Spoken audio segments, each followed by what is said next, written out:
Hello and welcome to Freya's Tropical Garden. In today's video I'm going to be showing you how I built my new gazebo. In the past we've used metal gazebos, but they've been destroyed by strong winds far too easily, so we've decided to get a wooden one from edecks.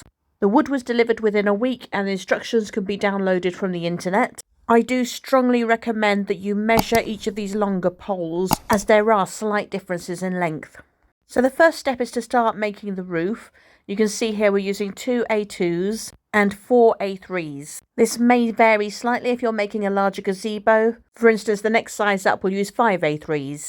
The holes are not pre-drilled into the wood, so you do need to make sure you're measuring your distances carefully and using a drill to put the screws in. And we're using the longest of the screws that are provided here. And you should end up with a frame that looks like this, which is one half of the roof, and you'll be doing exactly the same thing till you've got 2 equal roof panels. And you can see to the side of this picture there is section A5, which is what you'll use to join these 2 panels together. And then you'll use the slats A1 to form the roof. Now I recommend using a little block of wood just as a spacer on each side here. There are 12 slats in total for each side of the roof, so be careful with your spacing because the 12th slat does need to go on the top of A5. At this point I left the capping slat off the top because it was the wrong size and I wanted to make sure that I had the right piece.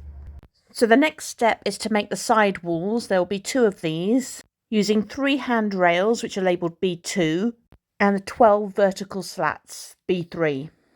So you're going to screw down into the first handrail to secure the vertical slats.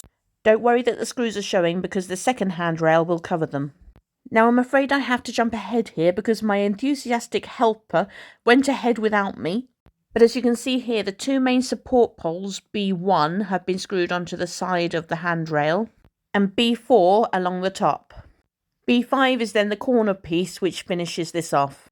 And once you've built 2 of these side panels, the back panel is a very similar process. C1, 2, 3 and 4 are actually the same lengths as B1, 2, 3 and 4, so it can be used interchangeably.